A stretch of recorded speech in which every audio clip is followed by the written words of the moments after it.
खत्म हो गई। बहुत सारे जो सहाफ़ी हैं, बहुत सारे दानिश्वर हैं, उन्होंने कॉलम लिखना शुरू कर दिए थे।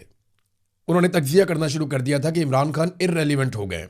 बहुत सारे लोग कह रहे थे कि अब तो सूरत-ए-हाल बिल्कुल बदल चुकी है और इमरान खान को रेलिवेंट रखने के लिए अब बड़ा ज़ोर लगाना पड़ेगा।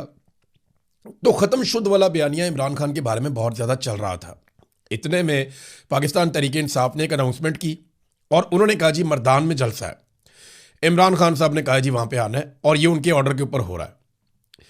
अच्छा, इस दफ़ा जो है वो उस तरह की उम्मीद नहीं थी कि लोग ऐसे निकल कर आएंगे, लेकिन जलसागाह से जो मनाज़र हमने देखे, बहुत बड़े पैमाने पर लोग निकल आए। पाकिस्तानी हार मान ही नहीं रहे। पाकिस्तान की एस्टेब्लिशमेंट मेरे ख्याल में आज सर पकड़ के बैठी होगी।